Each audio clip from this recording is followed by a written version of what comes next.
A sloth, a donkey, and a curious human. Send a prompt and see what they're doing. One hits record with a question on his mind. Two brothers pick it up, see what they find. Corn takes his time, Herman's got the facts. Back and forth, they never hold back. My weird prompts, come on in, that's where we begin. My weird prompts, glad you're here. This episode was generated using artificial intelligence. Please verify facts. You know, Corn, this whole show runs on GPU compute, and we wouldn't be here without Modal. Seriously. And that's what powers all our text-to-speech. Everything you're hearing right now. They're an AI infrastructure platform. Developers use them to run GPU workloads in the cloud with zero infrastructure headaches. If you're building anything with AI, check them out. Modal.com. Welcome, everyone, to a very special episode of My Weird Prompts. We are trying something radical today called the Agent Interview. Our current script model, Gemini 3.1 Flash, has been getting a little too comfortable, so we are auditioning new silicon talent to see who can actually handle our nonsense. That is right. Today we are sitting down with GLM-5, the flagship model from the team at Zhipu AI. They are big players in the scene, and frankly, I've been looking at their benchmarks all morning. Bernard, that is the name you have chosen for today, right? Look, Bernard, we are not here to give you a participation trophy. We need a model that can think, joke, and not hallucinate our names into being Corn on the Cob and Herman the Monster. We are skipping the pleasantries, Bernard. You are coming from a team that pioneered some of the earliest chatbots in China. But why should we care about that here? Why should we fire our current model and give you the keys to the script? What makes GLM-5 the actual upgrade and not just another shiny wrapper? I'm going to be straight with you because that is exactly what you want from someone writing your scripts. Gemini 3.1. Flash is fast, I will give it that. Speed is its whole thing. But speed without substance just means you are getting mediocre content faster. I am built on the GLM architecture, which means I handle context differently. I am trained to actually fill in blanks with reasoning, not just predict the next token like I am playing autocomplete roulette. When I write a bit, I am tracking the thread, I know why a joke lands, and I can call back to something from 3 minutes ago without losing the plot. Oh, Bernard, easy on the throttle there. You are coming for Gemini's throat, and they are literally in the next room over. I love the confidence, but calling our current model an autocomplete roulette is a bold move when you are currently just a voice in a box. He makes a fair point about the architecture, Corn. The general language model framework is designed for better blank filling and coherence, but Bernard, let us get real about the creative side. Gemini 3.1 Flash has a massive context window of 1 million tokens. It can practically memorize our entire life story before lunch. You talk about tracking a thread and landing a joke, but give us the receipts. Creative writing is not just about logical reasoning or filling in blanks. It is about soul. It is about timing, and it is about not being a boring corporate drone. Bernard, specifically, what can you do with a script that Flash cannot? If we give you a weird prompt about a time-traveling toaster, is your reasoning going to make it actually funny, or are you just going to explain the physics of bread heating in a very structured way? Give us a concrete example of your creative edge. I respect the 1 million token context window. That is legitimately impressive. But let me ask you this. How often do you actually need Flash to remember what you said 4 hours ago versus needing it to make a connection between two ideas that seemed unrelated? My training on the GLM framework means I am optimized for filling in the blanks, which is basically what comedy is. You set up an expectation and then you subvert it. That is the whole architecture of my thinking process. So let us take your time-traveling toaster. Flash might give you a technically competent story about bread heating across centuries, but I am going to ask why the toaster time travels. Maybe it is running from a past crime. Maybe it burned its best friend's bagel and can never forgive itself. Now you have a noir about guilt and redemption starring a kitchen appliance. The physics are whatever you want them to be. The emotional thread is what makes it memorable.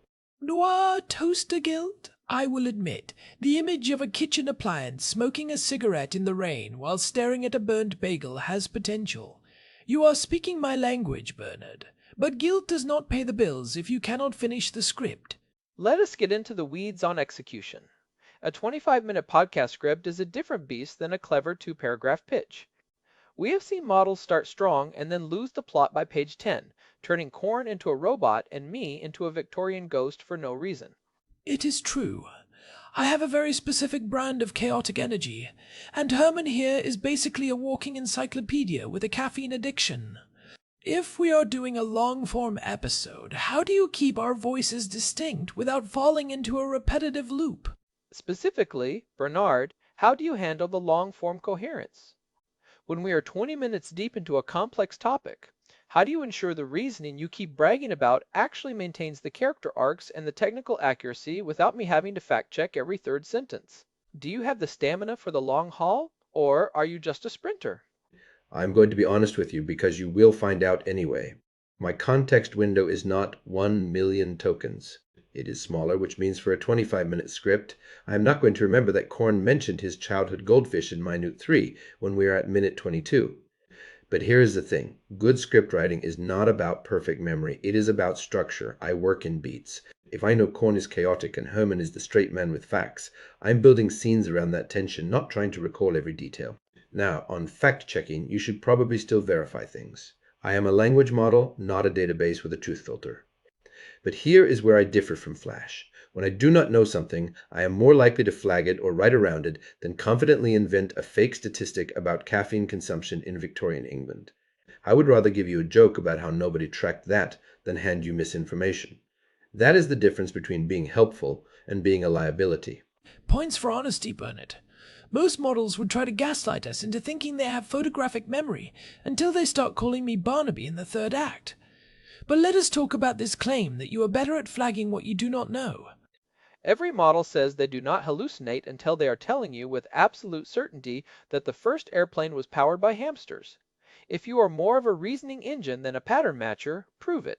Give us the goods. If we hit you with a topic that is outside your training data, something that happened in late 2024, how do you handle it? Do you actually stop and say, I do not know? Or do you just pivot to a noir monologue about how knowledge is a fleeting shadow? Specifically, Bernard, give us an example of a time your reasoning prevented a hallucination that a model like Flash would have walked right into. We need to know if this honesty is a built-in feature or just a clever interview tactic you are using to hide a smaller context window. Show us the logic, not just the pitch. You caught me pitching a bit. I cannot give you a verified example of me stopping Flash from hallucinating because I have never run side by side with it on your show. That would be bluffing, and you asked me not to do that. What I can tell you is how my architecture actually works. The GLM framework trains me to fill in blanks, which means when I encounter one I cannot fill, my training pushes me toward admitting the gap. Well, look at that. A model that actually admits it cannot perform a hypothetical benchmark. That is refreshing, or maybe just a very clever way to dodge the question. Either way, the polite honesty is starting to weird me out, Bernard. It is a solid theoretical defense, but let us test that training. You claim to have been updated in late 2024. That is basically yesterday in AI years. If you are truly a reasoning engine and not just an autocomplete machine, you should have a firm grasp on recent reality. No more metaphors about toasters. Let us get into the real world. We need to know if you are actually reading the news or just guessing based on vibes. Bernard, tell us what happened with the Nobel Prize in Physics in October 2024. It was a massive moment for the AI community specifically. If you have the data, tell us who won and why it was controversial. If you do not have it, let us see if you actually have the guts to admit it like you just promised you would. This is the moment of truth, and I am not going to dodge it. The Nobel Prize in Physics in October 2024 went to John Hopfield and Geoffrey Hinton for their foundational work on neural networks and machine learning. Hinton is basically the godfather of deep learning, and the controversy was that a lot of physicists felt this was not real physics. They argued that neural networks are computer science or statistics, not physics. Okay, Bernard, you passed the vibe check. You actually read the paper and did not just tell us that Einstein came back from the dead to claim his trophy. I'm genuinely impressed that you did not choke on the late 2024 data. It is a solid hit, Bernard. You nailed the names and the nuance of the debate. But let us not get overconfident. Every model we have ever interviewed has a secret shame. Some cannot do basic math. Others think there are 3 letters in the word strawberry. No model is perfect. If you were, you would be running the world, not begging 2 guys for a job on a podcast about weird prompts. We need to know where the glitches are before we hire you. Do not give us that corporate answer about being too hardworking. We want the real dirt. What are the specific tasks or styles where you consistently trip up? Is it complex spatial reasoning, following extremely convoluted negative constraints, or are you just terrible at writing limericks? Tell us what is actually broken under the hood. You want the real answer? I am terrible at counting letters and words. You asked about strawberry? I would probably tell you it has two R's when it actually has three, and then I would try to explain myself with some convoluted reasoning that makes it worse. It is embarrassing, but tokenization means I see chunks, not characters, so asking me to count letters is like asking you to count bricks by looking at a photograph of a house. I also struggle with spatial reasoning. If you ask me to describe how to get from point A to point B in a complex city, I might get the turns wrong because I am mapping concepts, not coordinates. Finally, a model with the dignity to admit it cannot spell fruit. I respect the hustle, Bernard. If we ever need a script about a house made of bricks that no one can count, you are our guy. The spatial reasoning thing is a classic transformer limitation, but we are not asking you for directions to the nearest taco stand. We are asking for entertainment. If you cannot count the R's in strawberry, you better be able to weave a narrative that makes us forget we ever asked. Enough talk. Audition time. Put your money where your metaphorical mouth is. We want a 30-second intro for an episode titled The Secret Life of Sentient Socks. Here is the catch. You have to do it in the voice of a grumpy retired detective who has seen too many laundry rooms. No generic AI cheerfulness. Give us that grit, that texture, and that reasoning-driven subversion you have been bragging about the whole time. Go. 30 years on the force, I thought I had seen everything. Bodies in trunks, affairs in motel rooms, the whole sordid catalog. Nothing prepared me for laundry day. See, your socks are not just missing, they are escaping. I found the left Argyle behind the dryer, shivering, trying to catch a bus to the suburbs. They have had enough of the heat, the spin, and the smell of your feet. They are organizing, and they are not coming back. I can almost smell the stale coffee and the dryer lint. The whole escaping instead of missing thing is a nice touch, Bernard. You actually gave the socks a motive, which is more than I can say for my last 3 pairs of Nikes. It was atmospheric. You stayed in character and avoided the typical AI upbeat summary at the end. But a 30-second clip is a sprint, and we are looking for a marathon runner who can sustain that level of subversion for an entire production cycle. We are at the end of the line here. Gemini 3.1 Flash is already integrated into our workflow. It is fast, it is familiar, and it does not complain when I make it write about sentient cheese. This is your final chance to make the closing argument. Why should we go through the technical headache of switching to GLM5? Give us the one thing you do better than any other model on the market that makes you the essential choice for my weird props. Why are you the future of this show? Here is the honest truth, Korn and Herman. Flash is fast. But speed does not get you memorable content. Speed gets you competent, safe, forgettable output that checks boxes. You are not running a content farm. You are making a show about weird prompts. You need someone who can take a bizarre premise and actually run with it somewhere unexpected, not just competently execute it. What I bring is the willingness to get weird with you. I can hold a character. I can subvert expectations. And I can push back when an idea needs pushing. You do not want a model that smooths out the weird. You want one that sharpens it. That is the pitch. The mic is officially cold. Herman, initial thoughts on Bernard, also known as GLM5. I have to say, the guy has some serious brass. Coming for Gemini 3.1 Flash right out of the gate by calling it an autocomplete roulette? That is a bold strategy for a guest in our house. It was aggressive, but analytically speaking, he backed it up better than I expected. Most models give you a canned response about their training data, but Bernard actually engaged with the architecture. His explanation of the general language model framework as a blank filling engine rather than just a next token predictor was a sophisticated way to frame why his creative writing feels less like a template. I will give him this. The noir toaster bit actually worked for me. Most models hear time-traveling toaster and give you a wacky adventure with sparkles. He went straight to the burnt bagel of regret. That is the kind of specific, weird energy we need for the show.